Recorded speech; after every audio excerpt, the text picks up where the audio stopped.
penyampaian materi, dan materi yang akan disampaikan adalah adab menjaga rahasia bagian 2. Kepada Ustadz Dairobi kami persilahkan. Assalamualaikum warahmatullahi wabarakatuh. Bismillahirrahmanirrahim. Alhamdulillahirabbil alamin. Wassalatu wassalamu ala asyrafil mursalin sayyidina Muhammadin wa ala alihi washabbihi ajma'in. Amma ba'd. Bismillahirrahmanirrahim. Wa an Aisyah radhiyallahu anha qalat kunna azwajun nabi indahu fa aqbalat Fatimah radhiyallahu anha tamshi. Sayyidah Aisyah radhiyallahu anha bercerita, kami para istri Rasulullah waktu itu sedang berada di samping beliau. Fa aqbalat Fatimah radhiyallahu anha tamshi, kemudian datanglah Sayyidah Fatimah berjalan kaki. Ma tukhti'u mishyatuha min mishyati Rasulillah syai'a, cara berjalannya mirip sekali dengan cara berjalan Rasulullah. Falamma ra'aha rahhaba biha, ketika Rasulullah melihat Sayyidah Fatimah, rahhaba biha, maka Rasulullah mengucapkan selamat. Wa qala, beliau menyatakan marhaban bibnati, selamat datang wahai anakku. Thumma ajlasaha an yaminihi aw an shimalihi, kemudian Rasulullah menyuruh Sayyidah Fatimah untuk duduk di samping beliau. Thumma sarraha, kemudian Rasulullah berbisik-bisik kepada Sayyidah Fatimah. Fabaqat, maka Sayyidah Fatimah menangis, bukaan syadida, dengan menangis yang luar biasa, yang sangat. Falamma ra'a jaza'aha, ketika Rasulullah melihat Sayyidah Fatimah benar-benar meratap, benar-benar sedih dan menangis, sarraha thaniyah, maka Rasulullah membisikinya untuk kedua kali. Fadhahikat, maka Sayyidah Fatimah langsung tertawa. Faqultu laha,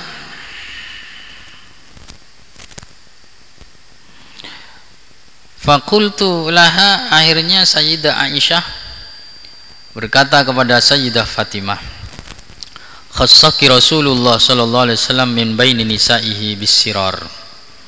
Wahai Fatimah, Rasulullah telah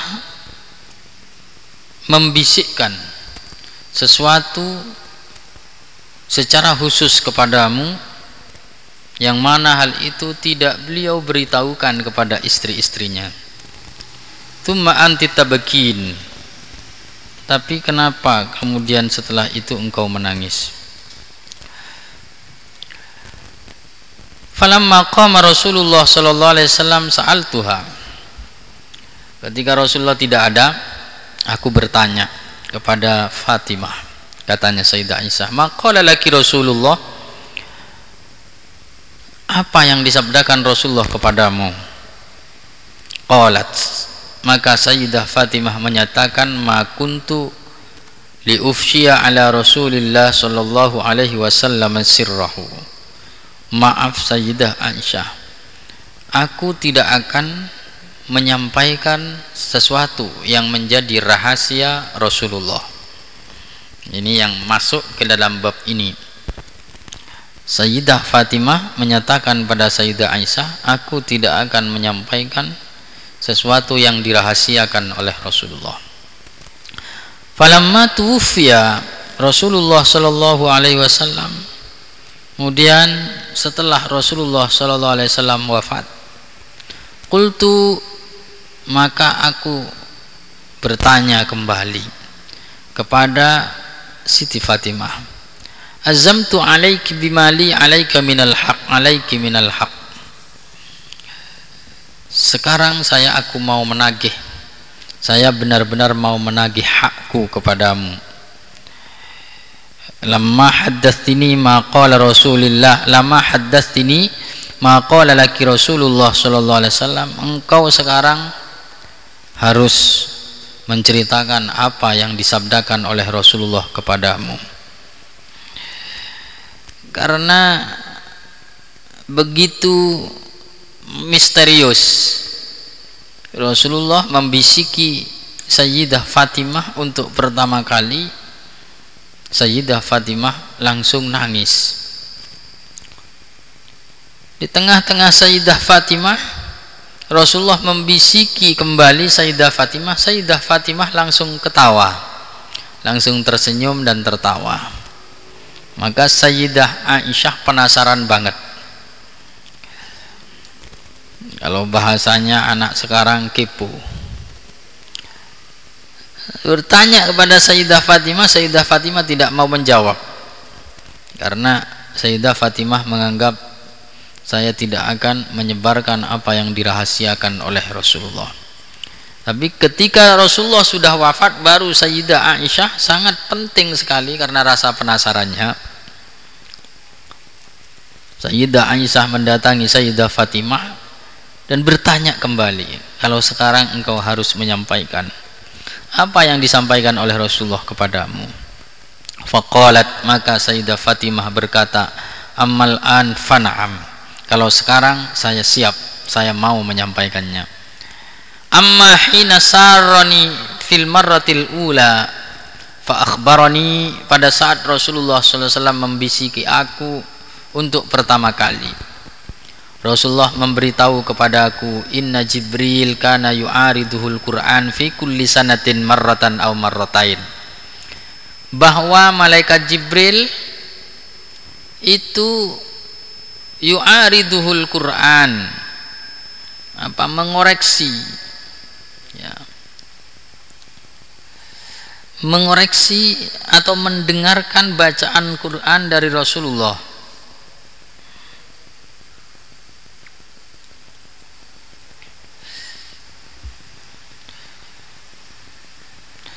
Jadi malaikat Jibril itu mendengarkan bacaan Quran dari Rasulullah, atau malaikat Jibril membacakan Quran secara penuh kepada Rasulullah dalam 1 tahun, itu 1 kali atau 2 kali. Wa annahu aradahul an marratain, tapi untuk saat ini malaikat Jibril itu menampilkan atau mendengarkan dan membacakan Al-Quran kepada Rasulullah sebanyak 2 kali. Wa inni la aral ajal illa qad iqtarab, dan hal itu pertanda, katanya Rasulullah, bahwa ajalku sudah sangat dekat. Fattaqillaha wasbiri, oleh karena itu bertakwalah engkau kepada Allah, wasbiri, dan sabarlah. Fa innahu ni'mas salaf ana laki, karena aku adalah pendahulu terbaik bagimu. Jadi Rasulullah untuk pertama kali, untuk bisikan pertama itu Rasulullah menyampaikan bahwa beliau itu sebentar lagi akan meninggal dunia kepada Siti Fatimah. Fabakaitu bukai alladzi ra'aiti, akhirnya aku menangis karena Rasulullah memberitahukan bahwa sebentar lagi beliau akan wafat. Maka aku menangis karena Sayyidah Fatimah tidak bisa membayangkan bagaimana kalau beliau ditinggal oleh Rasulullah. Sayyidah Fatimah menangis, Rasulullah belum wafat sudah menangis duluan. Dan setelah Rasulullah wafat pun Sayyidah Fatimah terus dirundung kesedihan, sampai Sayyidah Fatimah itu menyusul Rasulullah wafat 6 bulan kemudian. Selama 6 bulan itu Sayyidah Fatimah sakit terus sepeninggalnya Rasulullah. Falamma ra'a jazai sarani tsaniyah, ketika Rasulullah melihat aku sangat bersedih, maka Rasulullah membisikiku untuk yang kedua kali. Faqala ya Fatimah ma tardaina an takuni sayyidatan nisa'il mu'minin aw sayyidatan nisa'i hadhil ummah. Wahai Fatimah, apakah kau tidak senang bahwa engkau akan menjadi pemimpin dari wanita-wanita mukmin atau menjadi pemimpin wanita umat ini. Rasulullah untuk yang kedua kalinya Rasulullah membisikkan hal itu kepada Sayyidah Fatimah. Fadhahiktu dhahki alladhi ra'aiti. Akhirnya aku tertawa.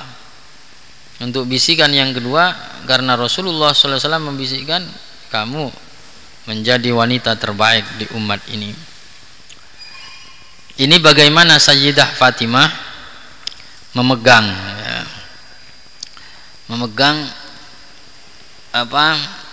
cerita bagaimana Sayyidah Fatimah betul-betul memegang rahasia Rasulullah. Sangat hati-hati untuk tidak menyampaikan apa yang oleh Rasulullah disampaikan secara sembunyi-sembunyi. Itu artinya jangan sampai diketahui oleh orang lain. Dan Siti Fatimah berhasil memegangnya dengan sangat baik. Rahasia dari Rasulullah itu. Nah, sebetulnya ya di kalangan para sahabat mengenai rahasia Rasulullah itu, termasuk di kalangan istri Rasulullah, itu pernah terjadi beberapa riwayat mengenai masalah rahasia, terutama mengenai masalah bagaimana betapa besarnya konsekuensi ketika ada rahasia Rasulullah yang sempat bocor.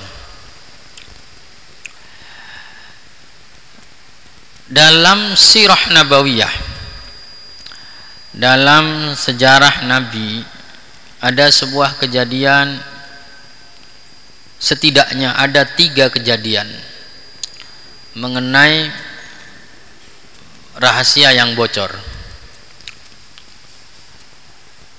Yang pertama yang cukup heboh adalah bocornya rahasia Rasulullah yang menyebabkan turunnya surat At-Tahrim. Ketika rahasia itu dibocorkan oleh Sayyidah Hafsah, istri Rasulullah sallallahu alaihi wasallam radhiyallahu anha. Salah satu kesalahan Sayyidah Hafsah. Tapi meskipun Sayyidah Hafsah itu pernah bersalah, kita wajib sebagai umat Islam untuk tetap menghormati beliau, karena kesalahan Sayyidah Hafsah tidak seberapa dibandingkan kebaikannya.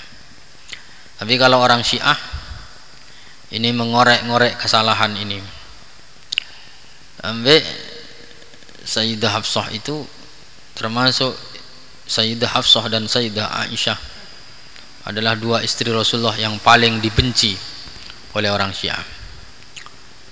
Salah satu kesalahan yang dibesar-besarkan oleh orang Syiah adalah ketika Sayyidah Hafsah pernah membocorkan rahasia Rasulullah. Rasulullah Shallallahu Alaihi Wasallam itu memiliki, ini pelajaran ya, pelajaran bagaimana seorang harus menyimpan rahasia. Rasulullah itu memiliki istri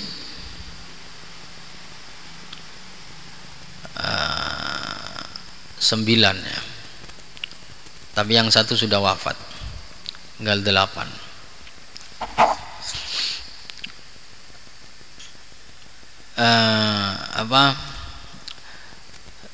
Sempat mempoligami 9 orang. Yang 1 wafat, Zainab Ummul Masakin wafat. Kemudian Rasulullah itu memiliki budak tasarri, sahaya ya, sahaya wanita yang merupakan hadiah dari Raja Mesir, namanya Maryah Al-Qibtiyah. Maryah Al-Qibtiyah ini sahayanya Rasulullah, yang kemudian dikumpuli oleh Rasulullah.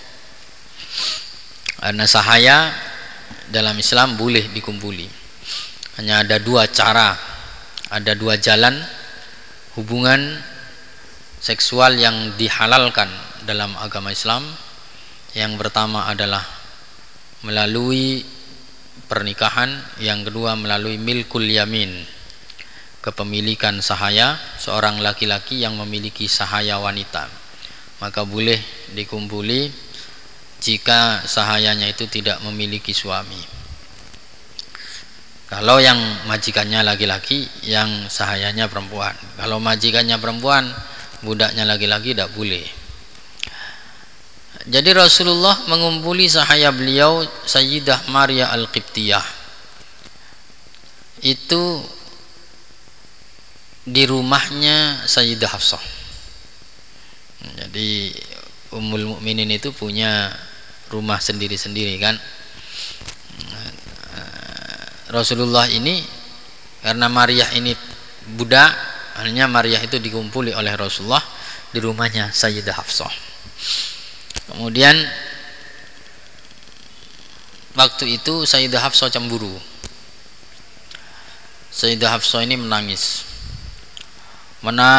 luar biasa, menangis luar biasa. Akhirnya Rasulullah bilang kepada Sayyidah Hafsah, ya sudah, mulai hari ini saya berjanji tidak akan mengumpuli Maria Al-Qibtiyah lagi, dan Maria Al-Qibtiyah saya haramkan untuk diri saya.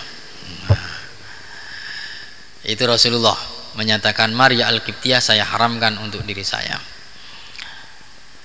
untuk menghibur Sayyidah Hafsah. Dan Rasulullah kemudian satu hal lagi yang disampaikan oleh Rasulullah untuk menghibur Sayyidah Hafsah, wahai Hafsah, setelah saya meninggal, maka yang akan menjadi pengganti untuk memimpin umat Islam adalah Abu Bakar, ayahnya Aisyah, dan Umar, ayahnya kamu. Akhirnya Sayyidah Hafsah berhenti menangis dan beliau terhibur dengan ucapan Rasulullah. Rasulullah kemudian diam di rumahnya Sayyidah Hafsah cukup lama pada waktu itu untuk menghibur Sayyidah Hafsah. Tapi Rasulullah setelah menyampaikan dua hal ini, yang pertama bahwa beliau mengharamkan Maria Al-Qibtiyah kepada dirinya, yang kedua bahwa yang akan menjadi khalifah setelah beliau adalah Abu Bakar dan Umar, Rasulullah menyatakan, jangan kau sampaikan hal ini kepada siapapun. Jangan kau sampaikan hal ini kepada siapapun. Udah, Sayyidah Hafsah gembira mendengar dua hal ini dari Rasulullah, sangat gembira. Orang itu ketika merasa gembira itu sulit untuk menahan diri. Sayyidah Hafsah itu tidak bisa menahan diri saking gembiranya. Jadi tidak lama setelah itu Sayyidah Hafsah itu sangat dekat sekali dengan Sayyidah Aisyah. Jadi Sayyidah Aisyah dan Sayyidah Hafsah ini umpama istilahnya orang sekarang soulmate.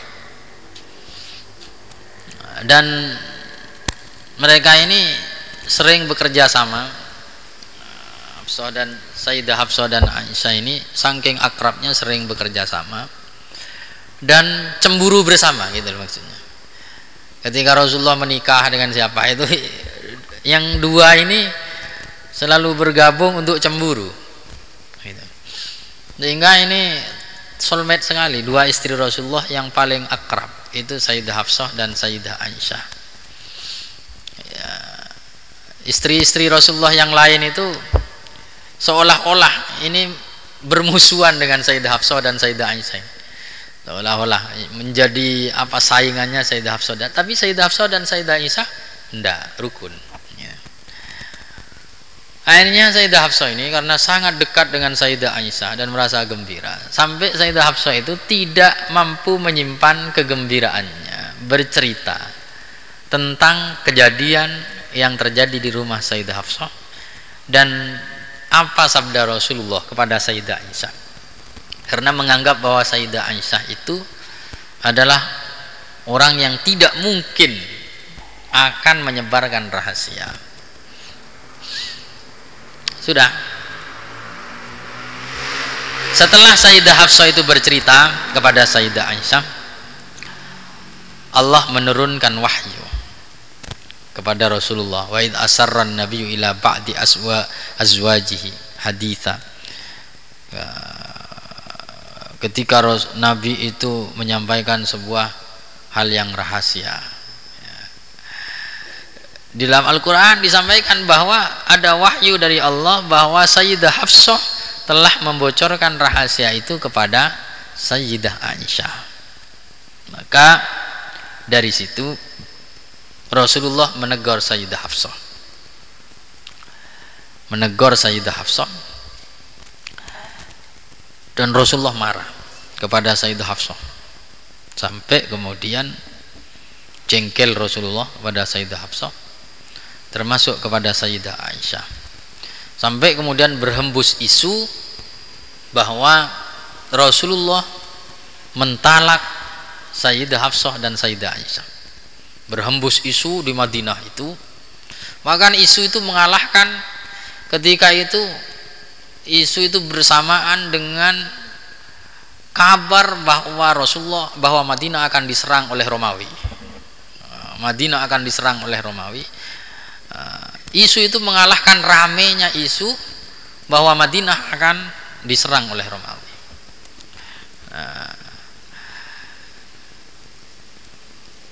Rasulullah marah, betul-betul marah kepada Sayyidah Hafsah pada waktu itu. Sehingga ulama, terjadi perbedaan pendapat di antara ulama apakah Sayyidah Hafsah pernah ditolak oleh Rasulullah. Ada yang menyatakan pernah ditolak, ada yang menyatakan tidak sampai ditolak. Yang menyatakan bahwa pernah ditolak, ya, tapi Rasulullah mentalaknya hanya sebentar, kemudian Rasulullah merujuknya kembali atas saran dari malaikat Jibril. Malaikat Jibril menyatakan innaha suwamah kuwamah. Allah memerintahkan kepadamu Muhammad untuk merujuk Hafsah, karena Hafsah adalah suwamah kuwamah, seorang wanita yang ahli puasa dan ahli beribadah. Itu kisah rumah tangga Rasulullah.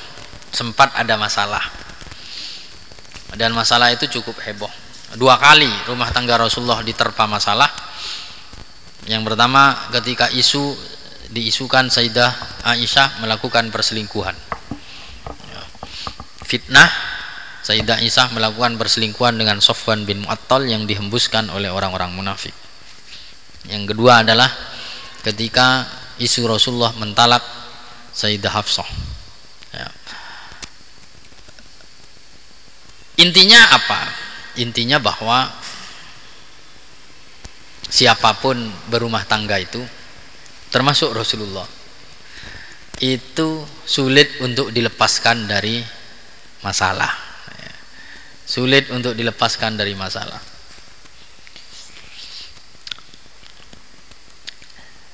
Dan itu sudah lumrah lah dalam rumah tangga. Yang penting disikapi dengan secara dewasa. Itu pertama, ya. Pertama mengenai bagaimana rahasia Rasulullah itu bocor dan betapa pembocoran rahasia itu berakibat sangat fatal. Ya.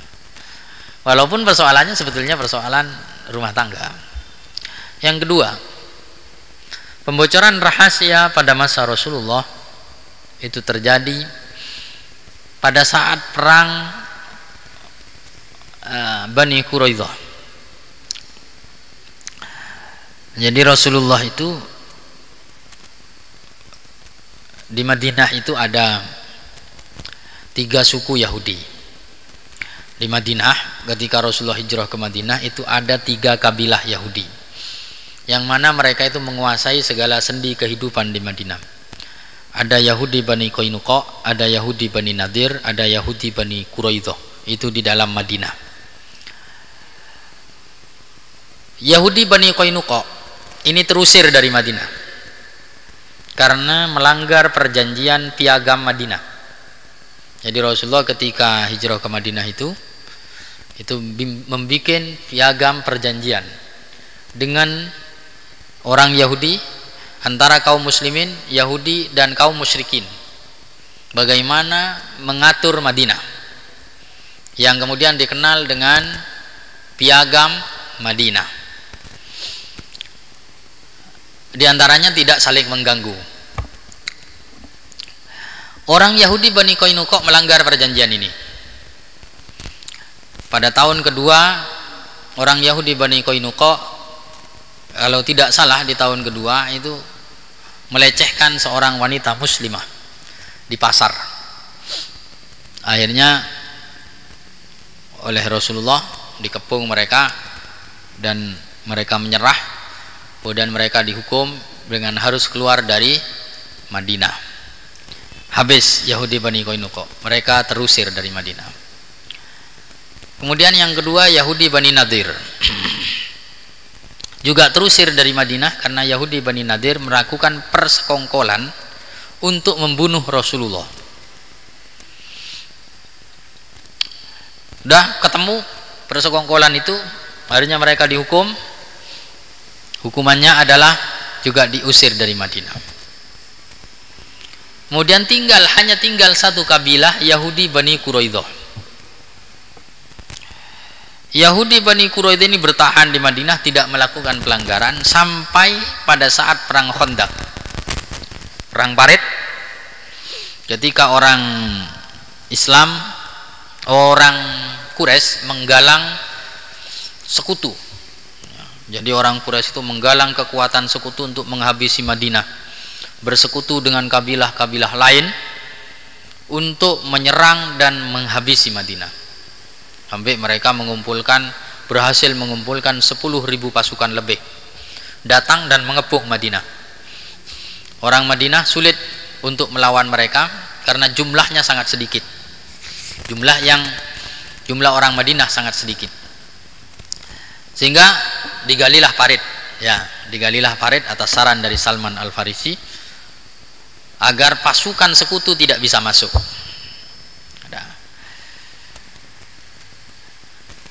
Udah, ketika digali parit dijaga oleh pasukan Muslim, pasukan sekutu tidak bisa masuk. Pada waktu itu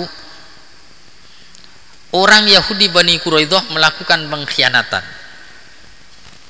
terhadap perjanjian piagam Madinah, mengambil kesempatan.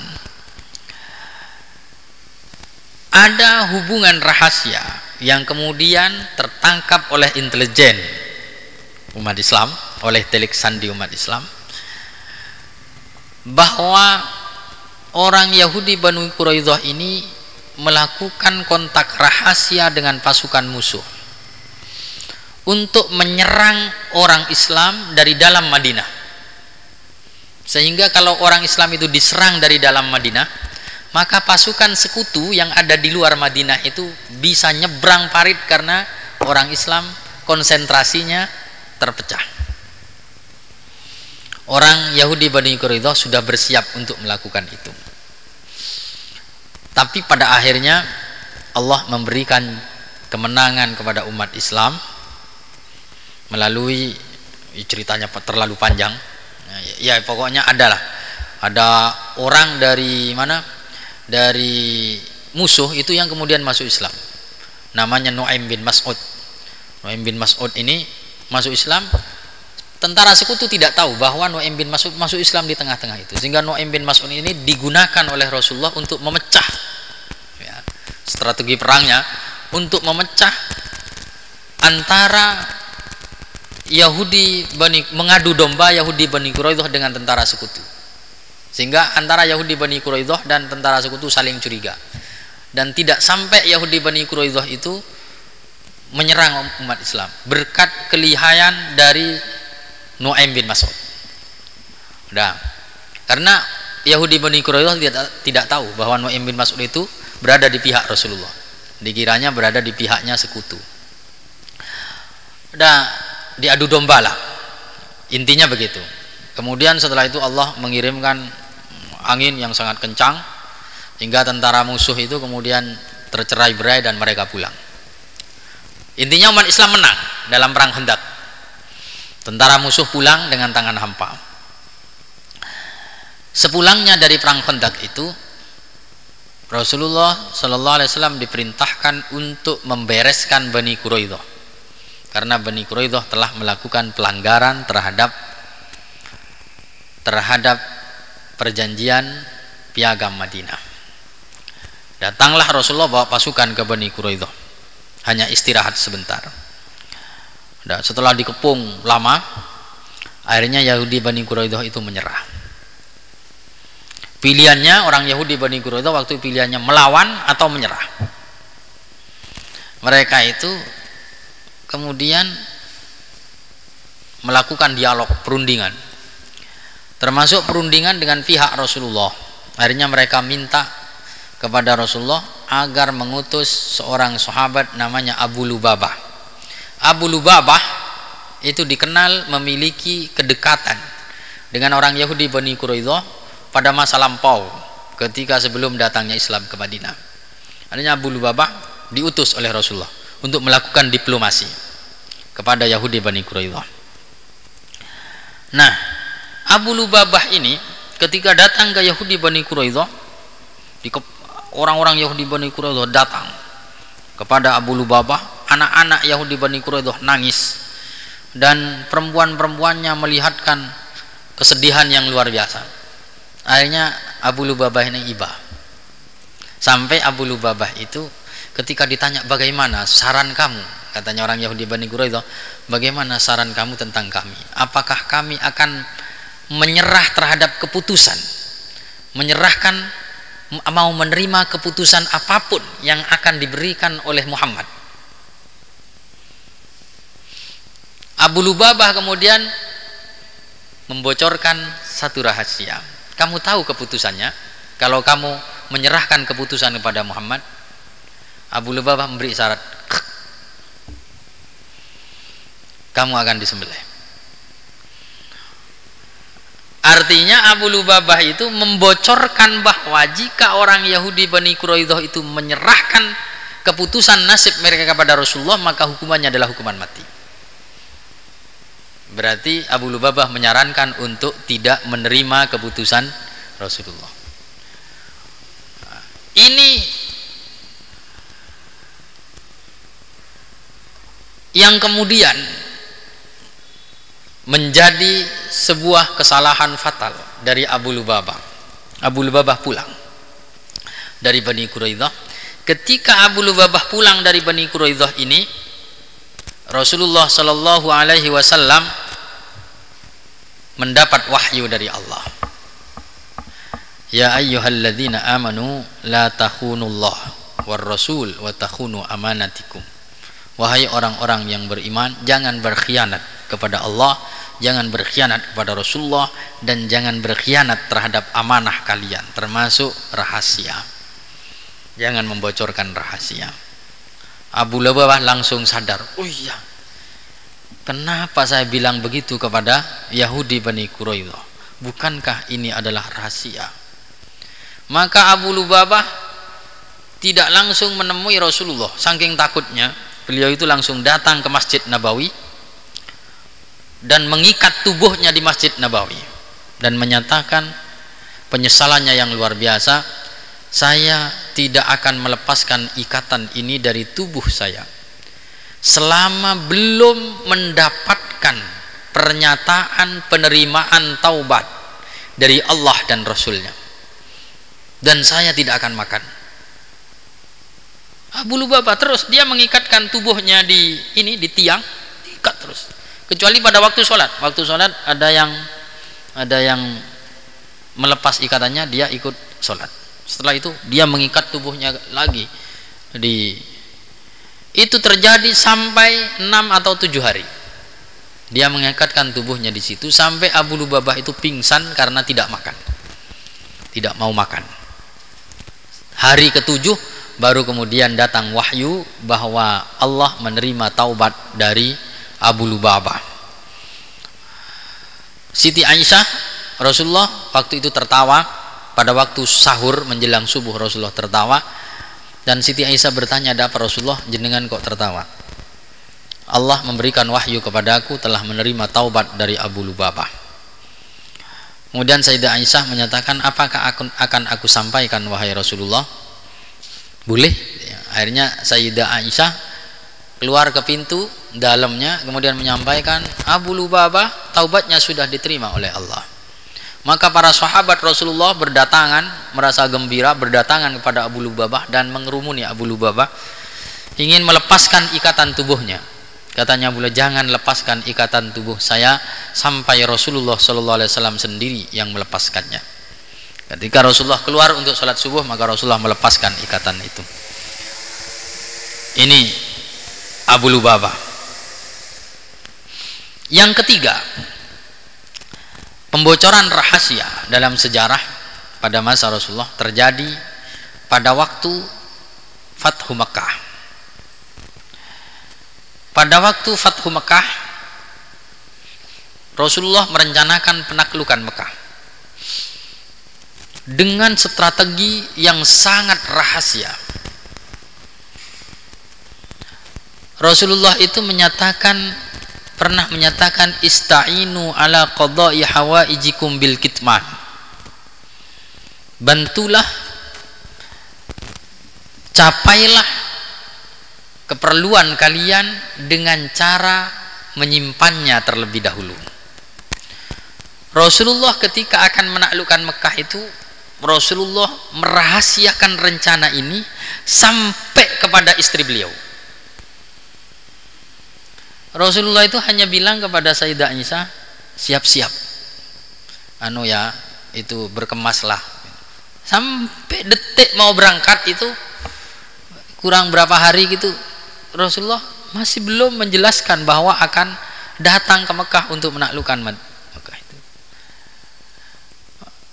Nah, pada waktu itu sudah sampai berapa hari masih belum disampaikan oleh Rasulullah, belum ada pengumuman, karena Rasulullah tidak ingin ada orang Mekah yang mendengar bahwa Rasulullah membawa pasukan ke sana.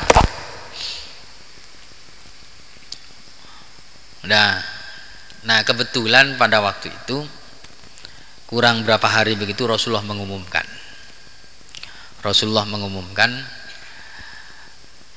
baru mengumumkan waktu itu di Madinah itu ada seorang sahaya wanita yang datangnya dari Mekah.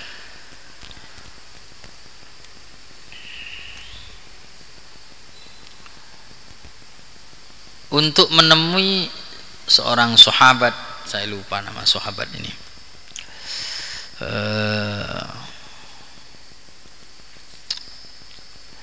Lupa. Nah, ada seorang sahabat yang kemudian membocorkan rahasia itu dengan menitipkan surat kepada wanita budak yang datang dari Mekah itu. Dibocorkan rahasia bahwa Rasulullah akan datang ke Mekah.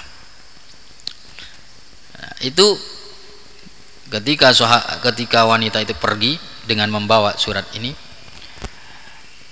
akhirnya Rasulullah menyuruh Sayyidina Ali untuk mengejar wanita ini. Kejarlah seorang wanita yang mana dia itu membawa surat yang membocorkan rahasia Fathu Mekah. Ini ciri-cirinya. Dikejar oleh Sayyidina Ali. Maka ditangkaplah wanita itu. Ditanya, kamu bawa surat? Enggak ngaku dia. Dipaksa enggak ngaku. Kemudian oleh Sayyidina Ali bin Abi Thalib, maka tiba Rasulullah tidak mungkin berdusta. Sudah pasti kamu ini membawa surat. Akhirnya oleh Sayyidina Ali, wanita ini diperiksa, dicari suratnya. Ternyata surat itu disembunyikan di sanggulnya. Disembunyikan di sanggulnya. Akhirnya surat itu dibawa kepada Rasulullah, dan kemudian Rasulullah memanggil sahabat ini, sahabat yang membocorkan rahasia. Ditanya oleh Rasulullah, kenapa engkau membocorkan rahasia ini? Rasulullah, saya tidak berniat mengkhianati jenengan, tapi saya hanya ingin melindungi keluarga saya yang sedang berada di Mekah supaya tidak dibunuh oleh orang Quraisy dengan berpura-pura bahwa saya memberikan sesuatu kepada mereka. Akhirnya Rasulullah menerima permohonan maaf, walaupun sahabat sempat mau membunuh orang ini, tapi Rasulullah menyatakan jangan, karena dia termasuk sahabat ahli Badar. Jangan, Allah mengampuni seluruh dosa-dosanya. Ini pembocoran rahasia pada masa Rasulullah. Ada 3 setidaknya pembocoran rahasia itu terjadi pada masa Rasulullah, dan itu sangat serius sekali. Jadinya sangat serius sekali. Akibat konsekuensinya sangat serius sekali. Maka karena itu Sayyidah Fatimah sampai urusan kecil ini, urusan yang umpama Sayyidah Fatimah menyampaikan itu tidak ada bahayanya, Sayyidah Fatimah tetap tidak mau menyampaikannya ketika Rasulullah masih hidup, karena beliau memegang rahasia tadi, dan beliau juga mengetahui bagaimana kasus-kasus sebelumnya ketika terjadi pembocoran rahasia. Ada seorang ulama menyatakan, idza daqasit sadruka bisirrika fasadru ghairika bihi adyaq. Kalau dadamu sudah tidak mampu menahan rahasiamu sendiri, apalagi dada orang lain. Adalah orang yang sangat bodoh, katanya ulama, merupakan orang yang ahmak, sangat dungu.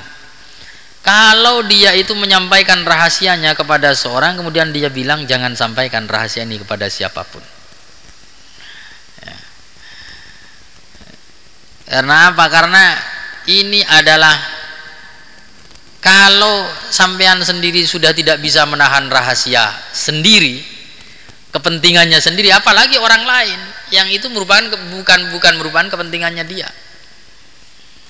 Maka kalau dalam kisah di Arab itu, kisah-kisah di Arab itu disebutkan kisah tentang seorang yang bertelur. Ada kisah, ada seorang petani, dia itu menemukan sebuah emas, harta karun. Harta karun itu harta yang terpendam lah, peninggalan dulu. Disebut karun karena melihat dulu kisah Korun itu. Ada orang menemukan harta karun, emas sebongkah emas lah, emas yang sangat banyak. Tapi dia itu punya perasaan kalau sampai ini ketemu oleh penguasa, maka sudah hampir pasti ini akan dirampas. Maka dia berusaha untuk merahasiakan itu. Dia sebetulnya ingin cerita kepada istrinya, sangat ingin sekali bercerita, tapi dia khawatir istrinya tidak bisa menyimpan rahasia. Akhirnya dia menguji istrinya, menguji istri saya ini bisa nyimpan rahasia apa enggak, karena rahasia itu sangat berat. Dia menguji istrinya, pagi-pagi dia malam harinya dia menyembunyikan telur di bawah kasurnya. Akhirnya pagi-pagi dia bilang kepada istrinya, istriku, ini ada sebuah rahasia, tapi jangan bilang kepada siapa-siapa. Saya mengalami sebuah kejadian kemarin, dan karena kejadian itu saya mendapat keistimewaan setiap subuh saya ini bisa bertelur. Katanya suami saya, ini bisa bertelur. Ini buktinya, ada telur satu. Dia ada telur satu. Dia menyampaikan pada istrinya.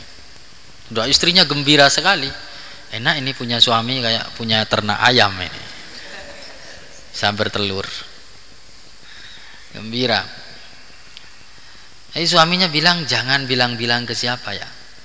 Kalau sampean bilang ke siapa-siapa ini nanti bahaya. Udah, tidak sampai sehari istrinya sudah bilang ke tetangganya, suami saya itu kalau subuh itu bisa bertelur. Dia sudah bilang begitu. Tapi jangan bilang-bilang ya, cukup sampean saja, jangan bilang ke orang lain. Ini rahasia. Akhirnya namanya temannya bilang ke tetangganya, itu suaminya si Anu itu, dia kalau mau subuh bisa bertelur 2. Bertelur 2. Ya bilang lagi, nyampe lagi sampai telurnya 3, sampai isunya itu menjadi di sebuah kota itu menjadi isu bahwa si lelaki ini bisa bertelur 10. Padahal asalnya 1 cuma ceritanya. Nah ya begitulah namanya juga berita ya, berkembang dengan demikian, hoax ya.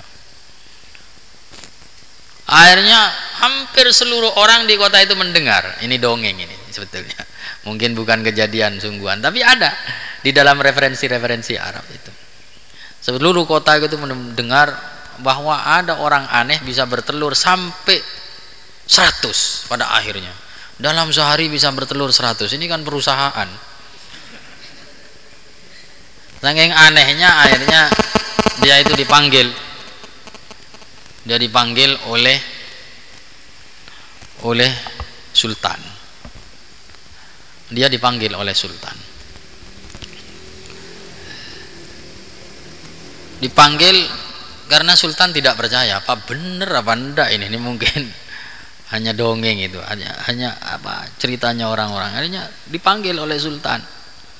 Dipanggil, ditanya, apa betul kamu itu bertelur? Dia menyatakan, sebelum saya menjawab, saya mohon kepada sultan untuk melindungi apa yang menjadi milik saya dan tidak merampas apa yang menjadi hak milik saya. Iya, baik katanya, baik. Saya akan melindungi semua yang menjadi milikmu dan tidak akan merampasnya. Akhirnya diceritakan, sebetulnya tidak, Sultan, saya ini tidak bisa bertelur. Saya hanya menguji istri saya. Karena ceritanya begini, saya menemukan emas, diceritakan dari awal.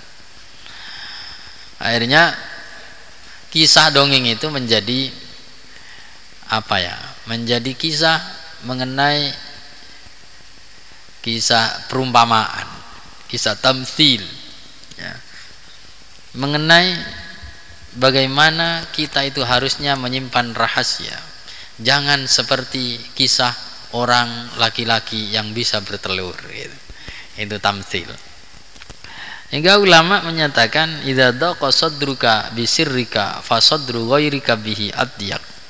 Kalau hatimu sendiri sudah tidak bisa menahan rahasia, apalagi rahasiamu sendiri, apalagi hati orang lain ya. Wa an Thabitin, dari Thabit an Anasin, dari Sayyidina Anas radhiyallahu anhu, qala ata alayya Rasulullah sallallahu alaihi wasallam wa ana al'ab. Sahabat Anas bercerita, Rasulullah sallallahu alaihi wasallam mendatangiku wa ana al'abu ma'al gilman, pada waktu aku sedang bermain dengan anak-anak. Fasallama alaina, akhirnya Rasulullah mengucapkan salam kepada kami. Faba'athani fi hajatin, kemudian Rasulullah menyuruhku untuk melakukan sesuatu, untuk mengutusku untuk sebuah keperluan. Fa'abta'tu ala ummi, akhirnya aku terlambat datang kepada ibuku. Falamma ji'tu, ketika aku datang, qalat, maka ibuku berkata, mahabasaka, apa yang membuatmu terlambat datang? Kamu main terus sampai tidak pulang-pulang. Fakultu, aku jawab, ba'atani Rasulullah sallallahu alaihi wasallam li hajatin. Rasulullah mengutusku untuk sebuah keperluan. Qalat, berkata, ibuku berkata, ma hajatuhu, keperluan apa? Ibuku bertanya, ma hajatuhu, keperluan apa? Qultu innaha sirrun, aku berkata, innaha sirrun, keperluannya rahasia. Qalat, ibuku berkata, la tukhbiranna bisirri Rasulillah, jangan sampai kau menceritakan apa yang menjadi rahasia Rasulullah ahadan, terhadap siapapun.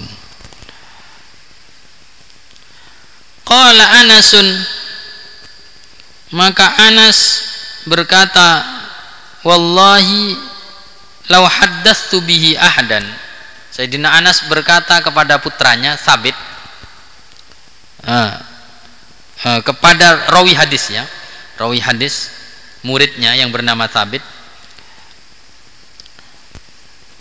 lau haddatstu bihi ahadan la haddatstuka bihi ya Thabit. Seandainya aku mau menceritakan apa yang disuruhkan oleh Rasulullah kepadaku, la haddatstuka bihi ya Thabit, maka aku pasti akan menceritakan hal itu kepadamu wahai Thabit. Ya.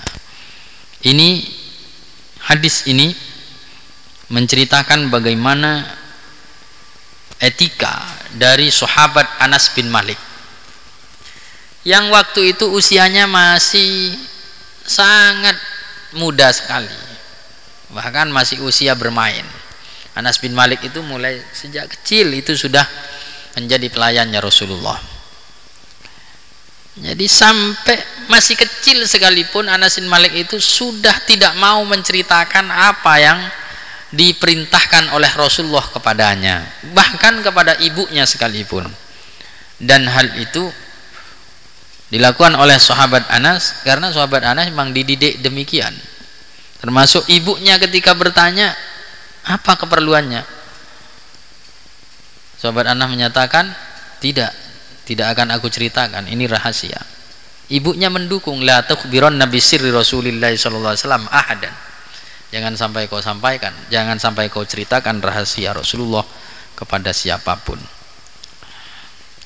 Ini bagaimana sahabat memegang rahasia. Kemudian ada beberapa pertanyaan yang belum saya jawab kemarin. Saya mau tanya, saya ingin taubat nasuha. Setahu saya ada salah satu syaratnya yaitu mengembalikan hak Bani Adam. Dulu saya pernah mengambil hak orang lain. Masalahnya saya lupa kepada siapa saja dan berapa nominal hak yang pernah saya ambil. Ini bagaimana solusinya?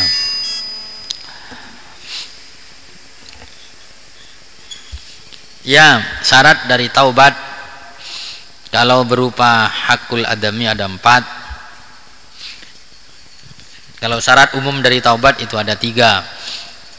Yang pertama, yang terkait dengan masa lalunya dia harus menyesali. Untuk masa sekarang dia harus berhenti.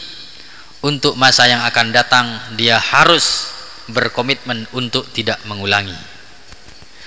Jadi masa lalu menyesali, untuk masa lalu menyesali, untuk masa sekarang berhenti, untuk masa yang akan datang berkomitmen untuk tidak mengulangi.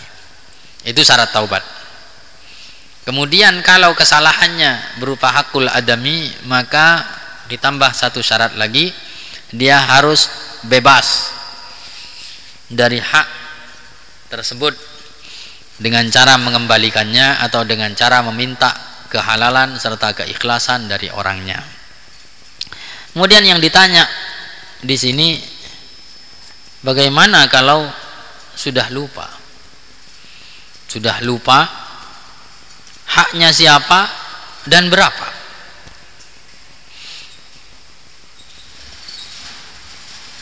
Ada 2 masalah. Ya. Ada 2 masalah mengenai taubat, meminta keikhlasan itu, mengembalikan dan meminta keikhlasan itu ada 2 masalah. Masalah yang pertama adalah ketika seperti ini. Berapa jumlahnya dan kepada siapa?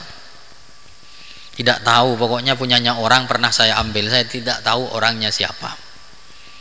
Bagaimana caranya? Caranya adalah, cara taubatnya adalah gantilah barang yang diambil itu, kita ambilkan dari uang kita senilai itu, kemudian kita sedekahkan kepada fakir miskin dengan niat ini adalah sedekah dari orang yang dulu uangnya pernah saya ambil.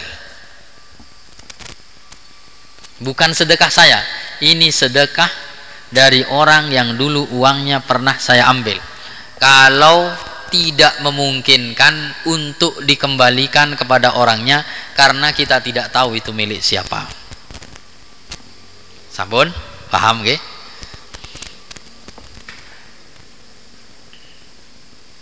Barangkali dengan cara itu kita terbebas dari tuntutan dia di akhirat kelak. Karena apa? Karena orang ini sudah mendapatkan pengganti pahala yang sepadan. Jadi hakul adam itu kan dituntut kelak di akhirat dan akan dibayar dengan amal kan, dengan pahala. Karena sudah tidak mau dolar orang di akhirat, maka akan dibayar dengan pahala.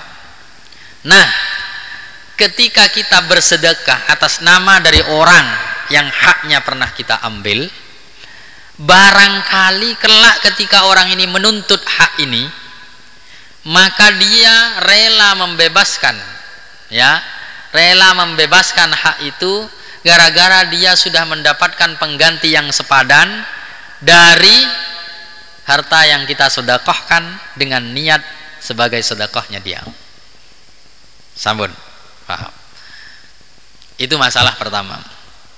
Masalah kedua adalah ketika hakul adami itu berupa sesuatu yang kalau kita minta kehalalan dan keikhlasan kepada orangnya justru menyebabkan masalah baru yang lebih besar. Contoh, sampean pernah menggunjing orang dengan kata-kata yang kalau didengar oleh orangnya pasti sakit hati dan justru benci terhadap kita serta tidak memaafkan kita. Bagaimana cara taubatnya? Kalau kita datang kepada orangnya secara terang-terangan dan bilang, maaf ya, tolong maafkan saya dulu pernah bilang begini tentang sampean. Bukannya kita mendapat maaf, justru nambah dosa. Itu loh, nambah dosa. Dia semakin marah kepada kita, terjadi permusuhan dengan kita, atau mungkin dia akan memaki-maki kita. Maaf tidak akan didapat. Maka bagaimana cara bertaubatnya? Cara bertaubatnya adalah dengan kita memintakan ampunan untuk orang ini. Jadi bacakan istighfar untuk orang. Ya Allah, ampunilah si fulan itu, tolong ampunilah dia. Perbanyak mintakan ampunan untuk orang ini. Ampunilah dosa-dosanya. Itu katanya ulama. Kenapa kok demikian?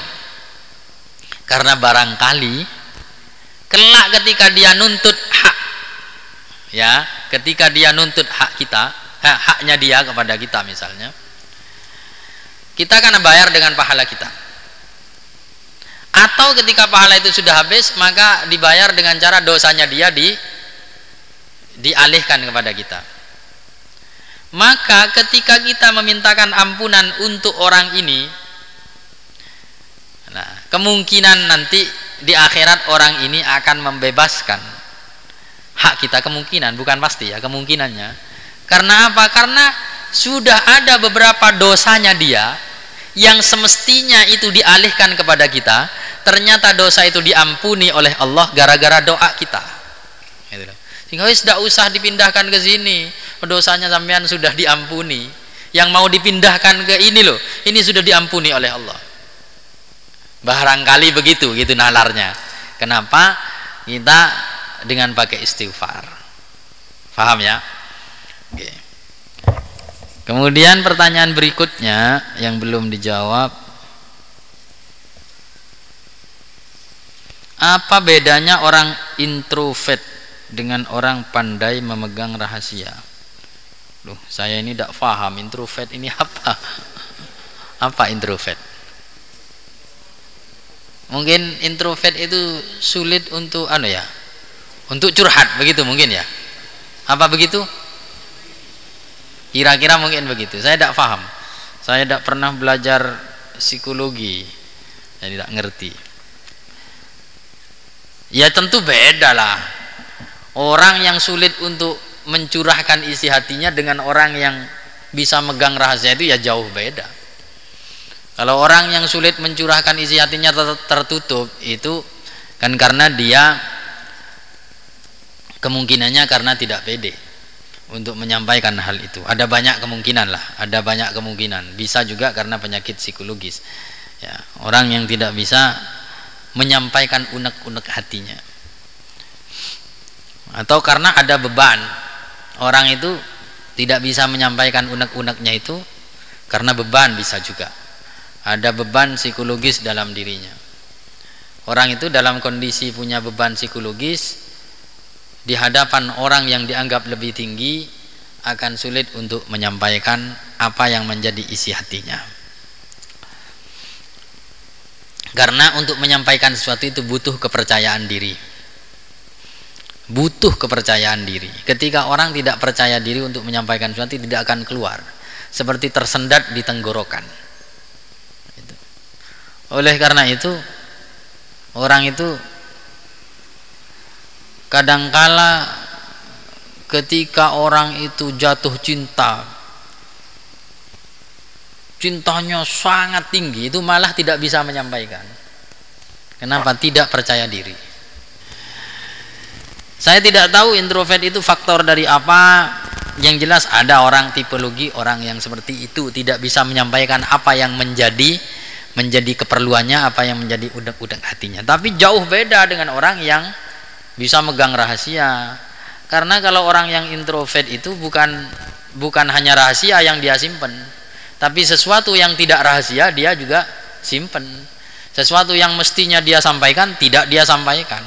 Tapi kalau orang yang megang rahasia itu adalah sesuatu yang tidak boleh disampaikan, dia tidak menyampaikan. Tapi sesuatu yang boleh disampaikan, apalagi yang wajib disampaikan, maka dia menyampaikan. Maka dalam ajaran Islam itu ada seperti tadi dinyatakan, istainu ala qada'i hawaijikum bil kitman fa inna kulladzi ni'matin mahsud. Simpanlah apa yang menjadi hajat kalian, karena orang yang memiliki kelebihan itu akan membuat orang lain jadi iri. Jangan mudah menyampaikan apa yang menjadi kelebihan kita. Karena apa? Akan membuat orang lain menjadi iri. Fa inna kulladzi ni'matin mahsud. Itu yang pertama, panduan pertama. Panduan kedua, wa amma bi ni'mati rabbika fahaddits. Wa amma bi ni'mati rabbika fahaddits. Nikmat Allah itu ceritakan. Nikmat Allah itu ceritakan. Artinya apa? Tidak semua, ya, tidak semuanya harus disimpan. Ada sesuatu yang mana itu merupakan nikmat dari Allah dan diperintahkan untuk kita sampaikan, bukan untuk membanggakan diri, tapi untuk menunjukkan kebahagiaan rasa syukur kita, satu, atau untuk memberikan teladan kepada orang lain, atau untuk tujuan-tujuan yang dibenarkan yang lain. Ya.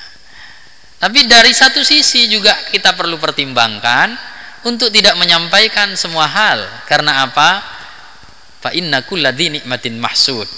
Karena orang yang punya kelebihan itu cenderung membuat orang lain menjadi iri. Ada hal-hal yang saru ketika kita sampaikan. Ada hal-hal yang ketika kita sampaikan justru menjadi inspirasi bagi orang lain. Itu beda. Konteksnya beda, cara menyampaikannya beda. Orang menyampaikan kelebihan dirinya itu tidak semuanya jelek. Kadang justru itu menjadi inspirasi bagi orang. Tapi kadang justru membuat orang lain menjadi terganggu. Itu dari mana? Apa yang melatar belakangi itu? Yang ini positif, sama-sama menyampaikan kelebihan diri, kesuksesan diri. Yang ini menjadi positif, yang ini menjadi negatif. Apa yang membedakan? Latar belakangnya, kemudian tujuannya, ketulusannya, kemudian konteksnya apa. Itu perlu dipertimbangkan, sehingga dalilnya ada dua. Ya. Baiklah, sekian dulu. Wallahu a'lam bishawab. Semoga ada manfaatnya. Sekian dari saya. Assalamualaikum warahmatullahi wabarakatuh.